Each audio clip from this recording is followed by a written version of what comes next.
Hi, it's Kara with Orkney Farms. It's October 24th. I'm going to spare you the details of all the drama that's going on at our place right now and just get straight into to tell you about the animals. So I'll turn the camera around. So Ghost is in here with these guys and her mama. Bucks are on that side of that fence. So I guess all the goats went in the building, so that was a pretty useless turn of the camera. You can see the bucks though, I guess, if I zoom in. Ben, which is behind that tree, if you can see. I don't even know if I covered this. So let's cover this part of this tree here, just in case I haven't covered it. We were in there dealing with, I think forking hay over this fence to Ben and stuff. And maybe something else, watering. And all of a sudden, I was walking this way, Mike was going through that gate to leave, and he was yapping about something. And I yapped back at him, and then all of a sudden I heard this tree crack. And like, I was standing underneath this tree when it cracked. And then Mike had the audacity to say, well, that's what you get for being smart-mouthed. It's hilarious in a way, but not really, because like, it was pretty scary as I ran for cover. I heard the snapping, I didn't know which way it was coming down. And it came down like at this fence line here. I'm not sure if my camera will catch where it broke off of, somewhere up there, I think. You can see it better from the buck pen. And me and Mike had to come back in, obviously, to this area and pull it off the fence. I think that's why it broke, because it's a dead tree, and wind was pretty strong that day. But yeah, so he was supposed to come and cut all the branches off so it won't like fall if there's another big wind. But he shook it like really hard and said, oh, it's not going anywhere right now. It's like really planted there. I can't, because like we both pulled on it and it won't flip over. I don't know. So like, he literally, to get it to move from that spot, he has to cut the branches.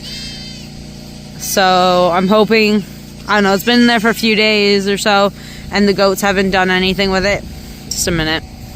Sorry, I'm back. I just had to yell at a dog and didn't really want to yell over camera. Like, Tilly won't stop digging holes, which I don't know why she's doing that. And Ghost was chasing a goat. Anyways, all these goats did come out to see if I was doing something fantastic, but I wasn't. So if you see a little miss, look how wide she is. I am super worried that she did get bred at her previous place. And so we're going to be on like watch for heat signs. But I did see today or something, signs that look like she might be in heat. But I also wonder if that's just the fact that they want up this grass between the fences. Sorry, I'm still zoomed. Like this, I'm sure you've seen in my other videos, all this green stuff here was grown up on the fence. But part of the drama that is going on in our existence right now is a hydro issue. So there's no hydro to this fence. Mike just went to the apple tree farm to get the solar charger that we had there. So yeah, hopefully we'll be able to put electricity between these two fences again soon. Yeah. Anyways, there's Ben and the boys. Tilly and Ghost, which you guys are super zoomed into, and Clayton's turkey that may or may not be getting sold, because he's starting to get without his woman, he's getting very, very aggressive to the chickens now. So he might go, because I just can't add more to our plate right now.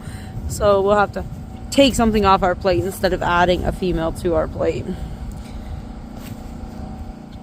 I was watching to see if he's going to jump this fence, but I don't think he's figured it out.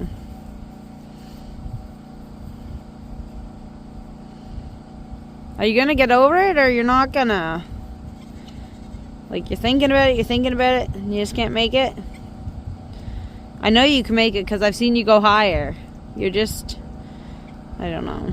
If brains were dynamite, you wouldn't have enough to blow your nose. So the real update comes with these guys, Mr. Flintus. And I am almost certain, I wish I would have got some video yesterday. Exactly like I said in my Flint, we're trying to talk about something here. Stop being so disgusting. Yeah, I had to zoom. Yeah, yes, that's a beautiful face you were just making. But nobody wants to see you peeing on yourself. Like, you're disgusting. Are you disgusting? He says, yes, I'm very disgusting. Oh.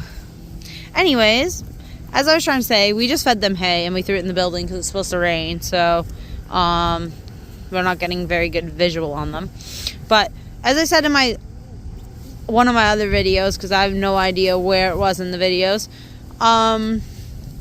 these girls came into heat literally one after another around the 23rd.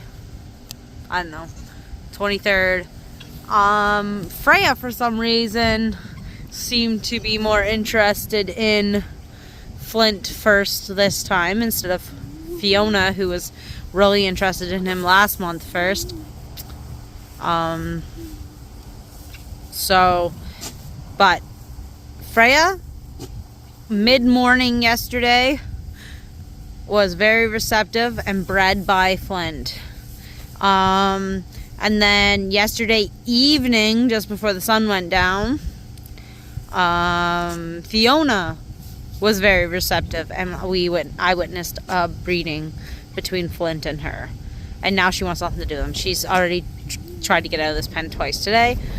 She wants back in with the girls. She's like, I'm done. I don't want to be with you anymore. So it's definitely not long-lasting love this month. Last month she rode the fence line for him, and this month she's like, I come in, you do the deed, you leave me alone. And now today, Firefly is.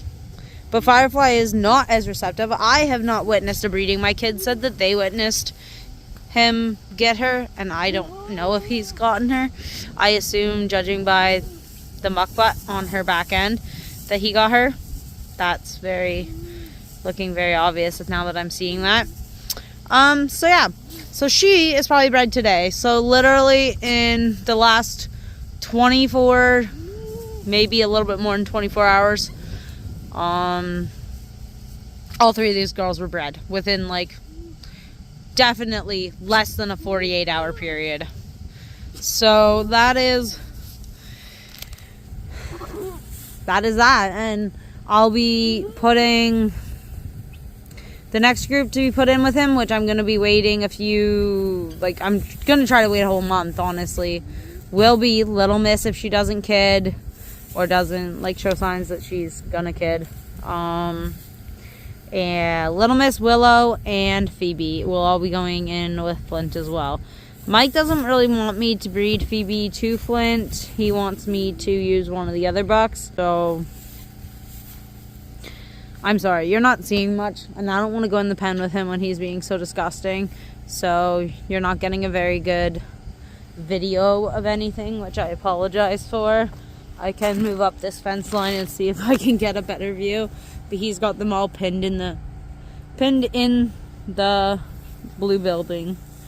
So, and they're all just in there eating hay. On a completely different note, because I don't think I've really talked much about them. The pigs are over here, still just living their life. We have decisions to make on the pigs as well. I don't think that Bigfoot or Littlefoot or whatever his name is has been successful in breeding these girls, and things are just a bit stressful at this point. So I think we may be selling off the pigs. I also will be going through the chickens and sending some of them to the sale, as I don't really want to have to winter all these chickens for no reason. So I think the guineas are gonna stay. I can winter them here, and some of the chickens might stay because I like some of them, and they've been born here, raised here, know our system here. So I don't know. But the pigs may be going sooner rather than later. I will keep you guys updated on that. This chicken here is probably gonna stay because she was born and raised here, and she's a really good mom, and she also winters okay. This is a rooster that was supposed to go to the sale barn like in the spring, I think it was, and he flew the coop when we were supposed to be sending him off to the sale, so he just stuck around. But yeah, so if I can get him, he'll be going to the sale. He was supposed to go in the spring, but I just want to drop some of our chicken numbers because I'm worried about them wintering. We had a really rough winter last year, and we lost quite a few chickens last year. So this year, I would like to sell them before we lose them. Some of them I will do my best to help them get through winter, but I don't want to be... We run a free range flock here. Like, half of them don't even know how to go to the roost or to a chicken coop or whatever. So as it works up, I don't know, like, I don't want to lose them in the winter by them not knowing where to go and how to stay safe over the winter. Sorry, I got all rambly there, and then my son needed something, so I just stopped the thing. But as I was saying, we're probably downsizing a lot for the winter, and I'm not really sure what's going to be going on. So I will try to keep you guys updated on all that. At this point, we're still keeping the goats. Obviously, the wethers will go when they are of weight, but the goats are staying. The cows are going to stay. The cows are not going anywhere. Our cows will always be. They are our they are our main business, and they will be here. So, well, not necessarily here. They might go to the apple farm and stay there. So, I don't know. I'll keep you guys updated, and I'll let you know what's going on. Thanks for watching, and I'm sorry that this is pretty much a rant update. I don't know. Life is really, really, really, really, really hitting us in the face right now. So I'm not going to give you all the details, but I just want to be able to look back and be like, oh yeah, I remember what happened then, and hopefully we make it through. Alright, see you then.